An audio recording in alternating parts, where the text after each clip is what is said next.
Yeah, so we've got two scholars that we're going to be showcasing in a sense tonight. So every year that we use this memorial concert as a way of being able to show the awesome work of the scholars. And since we didn't have an event last year, we're going to be showing the 2020 scholar first, so Alana Daly Mulligan. So every year we always get a really great standard of applicants, and Alana really shone really brightly last year. They've got an incredible list of achievements, which are far too long for me to say over the course of this event. But some of the stuff that they've done was that they were co-founder of the open mic Mod Words in Cork, which is an open mic night for young writers in Cork, spoken word, and then they were the co-founder of Europe's first Young Writers Fest, the Lit Young Writers. International performer. They performed in Cork, New York. They've performed alongside people like Nile Rodgers and Dolly Parton, which is really cool. National finalists in many spoken word festivals. And the scholarship isn't particularly, it's not the only scholarship that they're part of, that they're also a scholar under the UCC Quercus, as well as Peace Scholar in University of Maine. So really a lot of a huge list of achievements there, and I'm really excited to hear what they've got for us tonight. So Alana, I'll pass it over to you. Thanks a million, Eamon. I also just, thank you so much for having me here tonight. This is such a lovely atmosphere, and I'm so tremendously grateful to have gotten the scholarship. And it really gave me a lot of confidence last year. With the pandemic, it's been so hard for poets, I think, as well, because it's very hard to find events where people want to go on Zoom and listen to poets for hours at a time. So thank you for listening. Here that I'm going to read, and I suppose just before I kick off, I just want to talk about There Is a Mountain, because I read it quite a bit last year, and I have to say, Eoin's writing has inspired me the whole way through college. That's not me just talking it up, like, it honestly has. And it's always nice to read a poet that you can relate to and you have something from. Oh my God, there's a digger outside my house. So sorry if you can hear that. And my dad's cutting the lawn and he just won't go away. Hold on. Yeah, let me know if it's too loud and I'll tell him to stop cutting the grass. But yeah, the poetry, I felt really connected to Eoin's work, and it's a real honor to be part of this and to be part of a great group of scholars who are doing something really good for Cork. So the lawnmower's gone now. So yeah, so I'm gonna just, and a few more quick thank you. So thank you to Loretta Brady in UCC, also to Professor Lee Jenkins in UCC English, the Murray family, thank you so much for all your support, and to Danny Denton, my mentor, and he was just fantastic last year. So I'm going to open with the poem that I suppose I got the scholarship on. It's called Beauty or something like that, and I wrote it during my time in the University of Maine. And I was doing writing classes, and I was told by my professor, write about beauty, tell me what it means to you. And like, you're a bit like when you get that kind of a prompt, you're like, what the fuck, what the hell is beauty? I don't know. And I was sitting on my bed trying to come up with something for the assignment, and this is what happened. So beauty or something like that. They tell you it is there, but often not found by the eyes. It clots and turns in the throat when hope is lost in reflection. Because you can't see it, you don't believe in it. And you are a cleft lung in some struggle with the air. With the air you feel both alive and dying, and you might be trying, but it's still so hard to fill yourself with other people when you don't feel like a person yourself. Yourself, a person. Is it the skin or the mind? The voice or the hands? Is it the lung? The cleft lung? You struggle to get the words out, you have none. You are reminded of your cleft lung, your tongue short with beach glass, you pass yourself. You don't know how to ask who or how that person is, nor do you want to, until they stop you. You stop you. You see yourself, go to speak with your crystal cut tongue, but you can't. So you do all that is left for you to do. Let the ocean in your chest out of your eyes. Release yourself of salt water. Taste it in your empty mouth. Feel it on your unsure body. Look at the reflection of yourself in all water felled from your cheeks. Stop the urge to speak. You can right now. Take a breath and breathe, breathe. Listen to the sea. Let her fill your ears.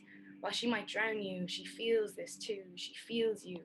Alive when you shouldn't be, silent when you could be, loud, don't be. Just know that in this floating, you are an ocean, and all good things will come back to you.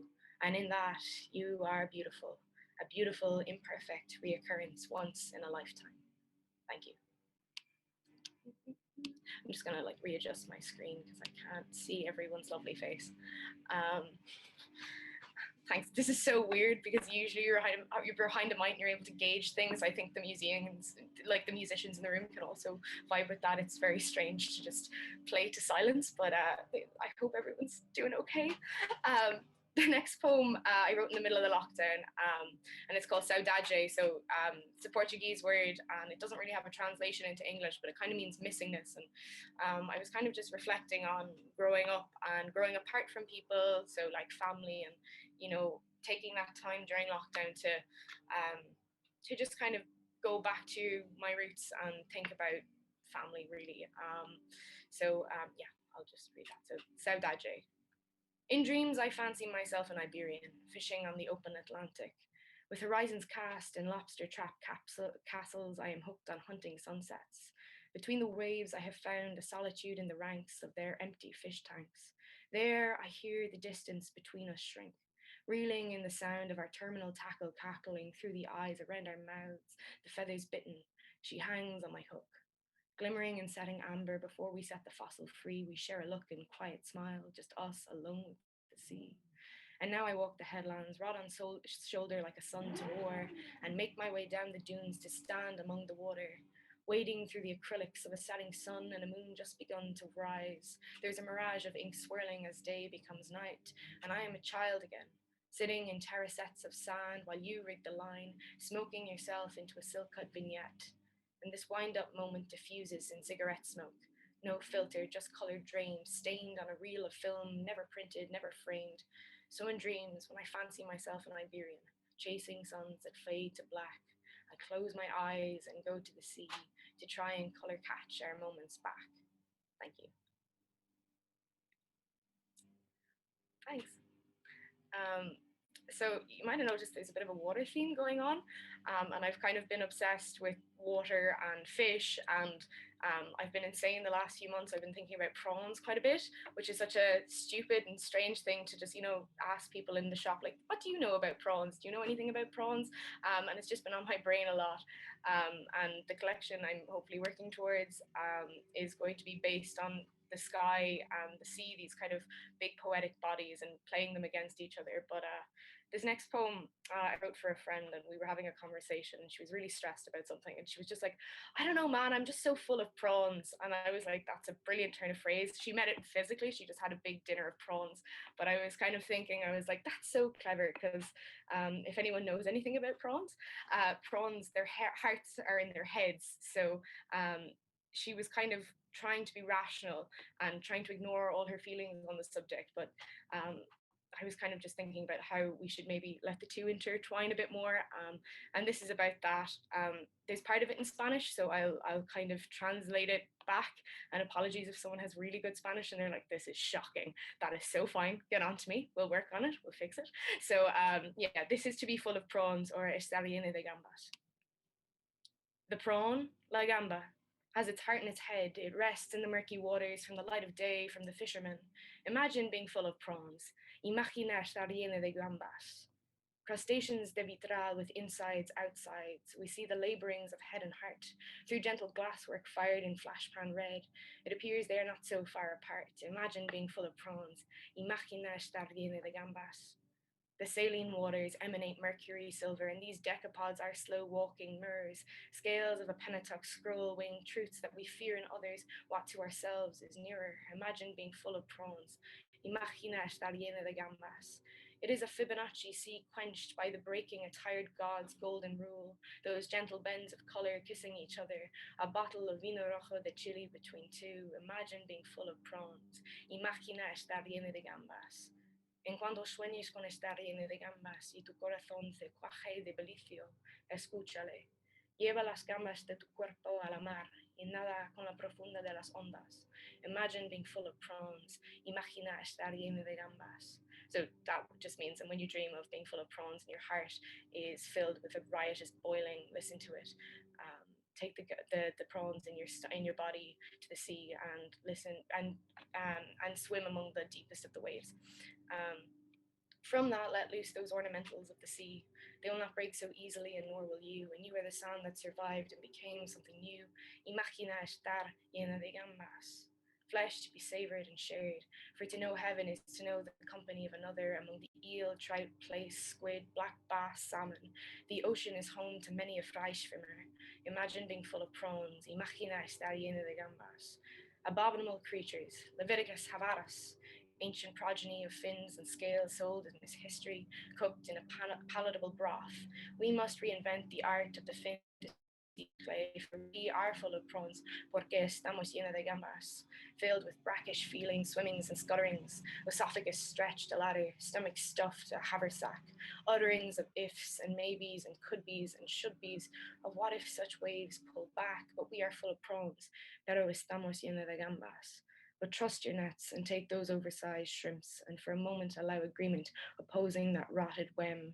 Chest and encephalon should be drawn together if the aim is to catch happiness. Go out and find it on the high seas, guided by those curls within. Be full of prawns. Está llena de gambas. Thank you. This is the last one, and it's not about fish, so thank you for putting up with all my weird water and fish poems. This is a very frustrated poem I wrote last year about, it's very much being in your early 20s and having terrible relationships with lots of people and being very frustrated as a poet, writing poems for people and then just kind of throwing them back in your face. So it's very aptly called Do Not Write Poetry About Your Lover. So yeah, enjoy, I suppose. Okay, so you see them lying there like a mirtazapine fever dream, colourful in the black as you sit and scream. Do not draw upon their body as though you were a Grecian muse. They are not a canvas for you. Face it, you are depressed and repressing your inner self-abuse. Do not write poetry about your lover. Roses do indeed have a far more pleasing scent, so buy them flowers. Buy them fucking flowers, chocolates, puppies. There are so many sweeter things than words to gift them. Do not write poetry about your lover. But foolishly so, you will find yourself stuck for words, scraping the bottom of that burnt out brain of yours, trying to train turns of phrase to fit them, so much so that they will grow over, in, and around them, and you won't have your person anymore, but rather a garden of metaphor that really has nothing to do with their relationship to you. So you'll just prune away at the feeling and forget the nature of love in true discourse to grow wild like brambles, because all love is truly thorny, wild, free, not trapped in some artistic menagerie. Do not write poetry about your lover. And they will always disappoint you when they cannot make a crossword of their heart. So stop trying to fill in boxes that aren't there. 4 letters across, 6 down, rhymes with the sound of your throat collapsing as they say, your poetry is lovely.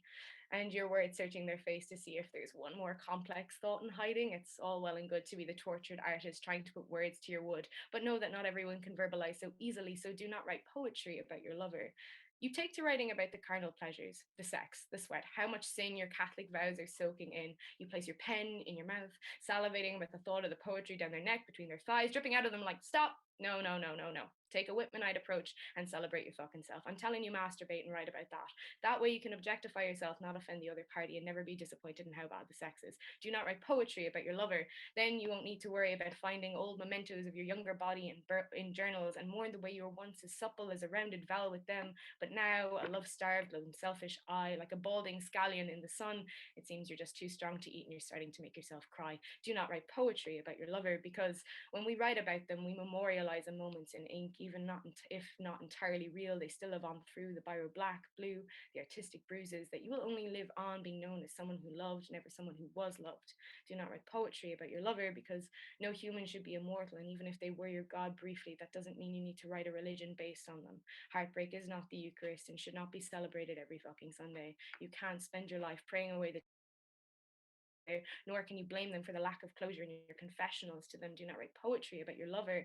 The theatrics of the heart are not worth your pain. Think about the humming fluorescence and the incandescent rage of an empty stage, echoing an empty audience.